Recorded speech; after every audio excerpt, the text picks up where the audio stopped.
बिस्मिल्लाहिर्रहमानिर्रहीम। पहले की तरह आज हम पे उस्ताद मोहतरम जनाब मुताहिर तिरमिज़ी साहब से लर्न करने के लिए आज नॉन अपीलेबल ऑर्डर पे रिक्वेस्ट करेंगे कि हमें अवेयरनेस सेशन जारी करें। Shah ji, non appealable order क्या है?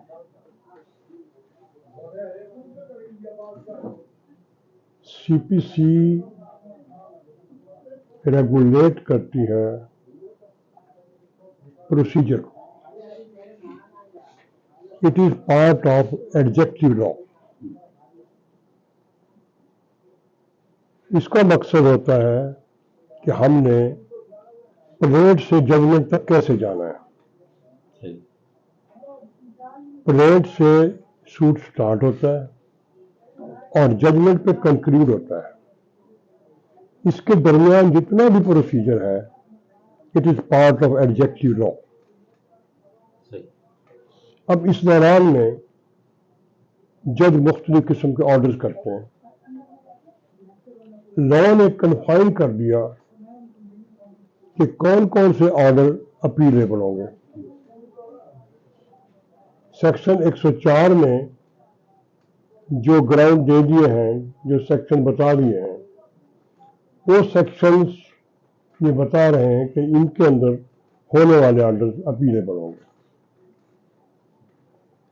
लिहाजा ऑर्डर 43 रूल 1 में एक लिस्ट दे दी जिसकी रूह से अपीलेबल ऑर्डर्स का तयन किया जाता है।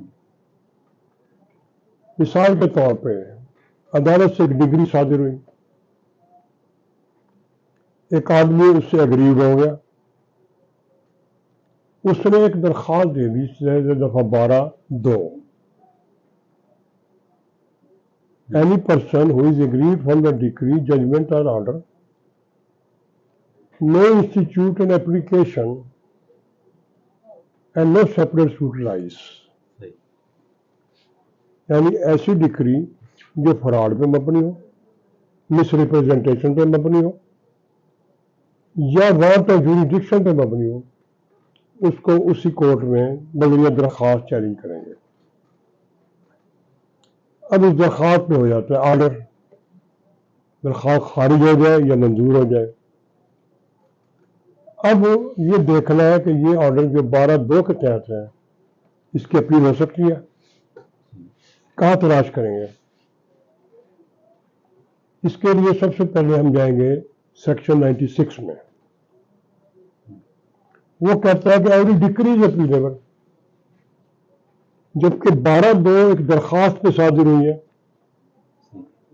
ना वो डिक्री नहीं है।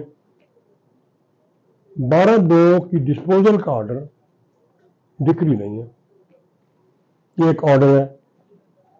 अब क्या ये ऑर्डर अपीलेबल है? अगर है तो 104 में देखना पड़ेगा। उसमें जो फहरिस्त है उसके मुताबिक अगर है तो अपील नहीं करेगी। और अगर ऑर्डर 43 रूल 1 की लिस्ट को देखेंगे, क्या उसमें भी फॉल करता है? Answer is no. ना 104 में आएगा, ना ऑर्डर 43 रूल 1 में आएगा, और न ही डिक्री की डेफिनेशन में आएगा, लिहाजा 96 में भी नहीं आएगा। हम इसको जिस एंगल से भी देख लें तो पता चलता है कि this order is not appealable, इसकी अपील नहीं होती। आपने एक दावा दायर किया, उसमें आपने अपना कुछ क्लेम छोड़ दिया। आपने कोर्ट को दरख्वास्त दी कि जनाब मेरा ये पार्शियल क्लेम जो है ये रह गया है, इसको इसमें इंक्लूड करें। तो कोर्ट कहती है कि आपने रिलिंक्विश कर दिया पार्ट ऑफ योर क्लेम, लिहाजा आपकी दरख्वास्त खारिज है। अब देखना यह है कि ये ऑर्डर किस कानून के तहत हुआ है। The court refuse the application on the ground of relinquishment of claim. अब फिर 104 में जाएंगे, ऑर्डर 43 रूल 1 में जाएंगे, वहां 2 के खिलाफ कोई अपील नहीं है। लिहाजा an application under order 2 rule 2 if dismissed are allowed shall not be appealable, उसकी अपील लाई नहीं करेगी। अब एक और मिसाल कि एक शख्स ने एक वकील एंगेज कर लिया, उस वकील ने वकालतनामा जमा कराया, कोर्ट कहती है आपका वकालतनामा डिफेक्टिव है, आप प्रॉपरली रिप्रेजेंट नहीं कर सकते, लिहाजा आपका वकालतनामा मनसूख है, सही वकालतनामा लेके आए। अब ये जो ऑर्डर है ये किस कानून के तहत दिया गया? Order 3 rule 2। अब ऑर्डर 3 रूल 2 का जो ऑर्डर होगा वो 43 रूल 1 में अपीलेबल नहीं है, लिहाजा इस ऑर्डर की कोई अपील नहीं होगी, इट इज नॉट अपीलेबल।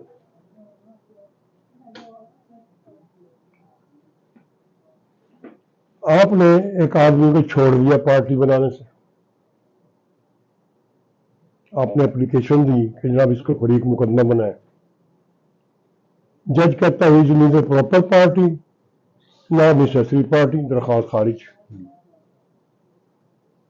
ये ऑर्डर क्या हुआ है? ऑर्डर 1 रूल 10 में। ऑर्डर 1 रूल 10 104 में भी नहीं आ रहा, 43 रूल 1 में भी नहीं आ रहा, लिहाजा इट इज नॉट अपीलेबल।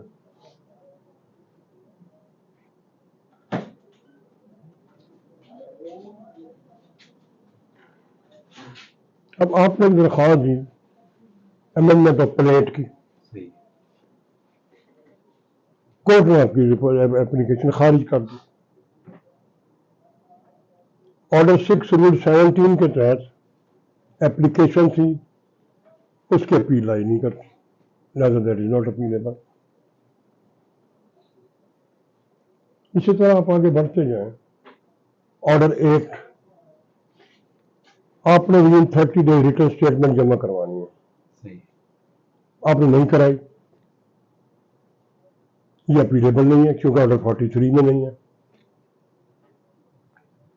लिहाजा आपकी रिटर्न स्टेटमेंट का हक जो खत्म कर दिया गया, that order is not appealable. Return statement की रिफ्यूजल का ऑर्डर अपीलेबल नहीं है क्योंकि ऑर्डर से 43 रूल 1 में नहीं आ रहा है, या उसकी अपील नहीं लाई करेगी। तो आपने सीपीसी की सारी स्कीम को देखना है कि आपकी दरखास्त किस कानून के तहत खारिज हुई है। अब मिसाल के तौर पे आपने एक दरखास्त दी ऑर्डर 7 रूल 11 की, रिजेक्शन ऑफ प्लेट। अब वो दरखास्त आपकी खारिज हो गई, अब क्या होगा? अब ये क्या ये ऑर्डर है? ऑर्डर 7 रूल 11 में क्या ये ऑर्डर है? Answer is no,